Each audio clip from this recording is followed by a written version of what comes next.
I'm just going to talk to you about the main barriers or challenges that every company on their way to innovate gets stuck, usually in their development cycle. So we heard a lot of high-level talking about changing the future of commerce, easing customer experience, and all this high-level talk. But when it comes down to the executional level in a development cycle, most companies are constantly struggling between instability and updates. I'm just going to touch base a little bit on some common ticking time bombs that every, at least online-based business is facing. All kind of updates that you might neglect or not neglect, or just focus on them way, way too slow. Some of them will be front-end updates and friction updates, like we're going to talk in a panel just shortly after this keynote. Friction is basically how to cut down the time from what the customer wanted to do to perform an action, for example, to the checkout or whatever that was. So you probably heard about Revolut. It's very popular here in UK and taking over Europe. They just reduce the time to make payments and remove the fees. That's it. So well done. Basically, they just understood that when people want a payment system, they just want to make payments without a hassle. Something that, for example, PayPal failed to do. They kept on their business approach, and they're losing in the B2C arena. But all in all, so we're facing some different updates that if you're not going to take care of them, they will blow up in your face.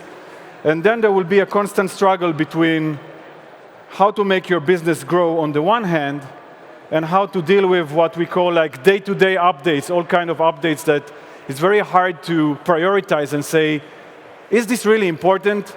There will be a constant battle between product managers and CTOs, what really should be done, or SEO departments. Each one has their own screams. And then you launch your huge updates after a hassle, and this is what you get. Sometimes during Easter, peak season of sales, sometimes during Christmas. This is a nightmare. So basically, to avoid rollbacks, or there's also this. This is also really nice, especially when you have an e-commerce website like we saw, 10 minutes, 1.5 million pounds every 10 minutes. So you can imagine what happens when you have a downtime of 30 minutes in your platform, what kind of damage that does. And these kind of nightmares are keeping a lot of updates and development teams from rolling out. And then what happens is they actually create their own death sentence by bulking up a huge update and releasing it. And this is usually, you don't know where to start even to look what caused the crash.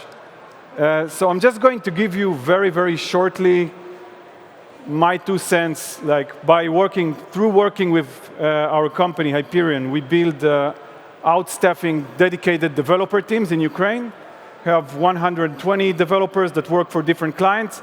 And those are just kind of our conclusions from looking at development cycles, how to do it effectively in a way that you don't mess up and end up with a broken platform in your peak season.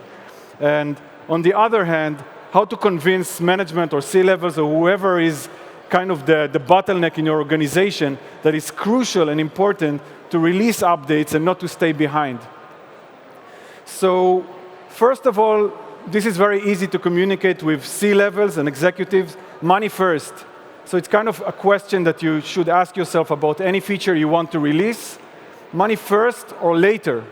And it's kind of a tricky thing, because all of us, if there are some product people in the audience, you will usually tend to fall in love with your own ideas rather than if they really work or not. So we have the tendency not to focus on data when we try to think if something is going to work or not.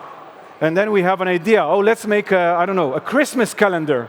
Why? Because it's Christmas, and we'll make this pop-up window, and each day it's going to say, today is your day, and these are your deals, and it sounds really exciting. But do we have enough data to determine if the Christmas calendar is really the feature that we should launch during Christmas? And so it's a very, very dangerous, there is a fine border where we constantly have to kind of make a sense check with ourselves. Am I in love with the feature that I'm trying to create? Or is this really going to work? So again, money first or later. If you play devil advocate with yourself, you can just ask the 3 questions that are on the slide. Will this feature make money tomorrow?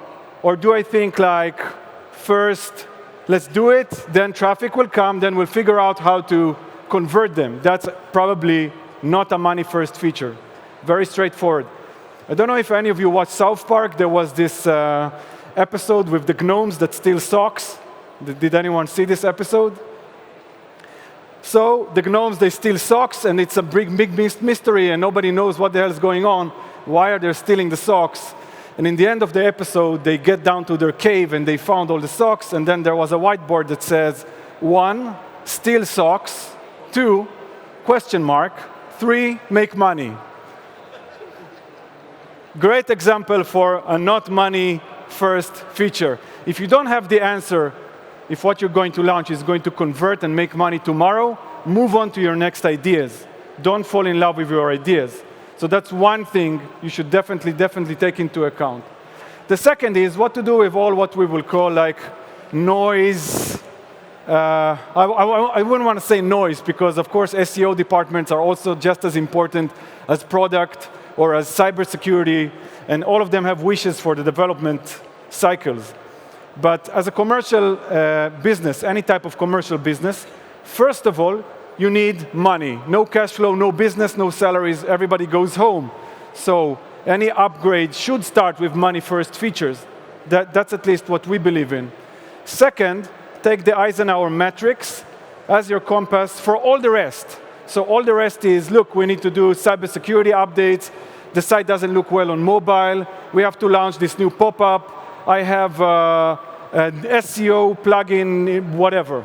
All of this just goes through the matrix. So is it urgent and important? If it is, do it now. If it's urgent and not important, maybe later. If it's not important and not urgent, delete it. It doesn't matter. It just creates noise in your system. And what is urgent and important? So if we want to think about it. So what comes after, not like after money-first features that could be urgent and important?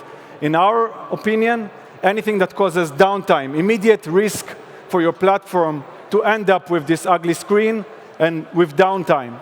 So you have to ask yourself, how much time do I have until I roll this out before my death sentence? If it's too soon, then we're going to add it to the cycle. If not, then we have to let it go for now. And this is more or less how it will look like the flow. So you will gather money-first features, which is definitely the ideas that you have been challenging constantly with your team and within your team until you reach like the finest grains of money-first features. That's it. We know what we're going to do, or at least we think we know, and that you always learn from experience. Then add to the backlog all of the rest. What is the rest? Urgent and important. Things that are going to kill my platform, that are going to cause downtime, and put me at danger of loss. Pack them all together and create your development cycle. Easy. That's it. Thank you very much.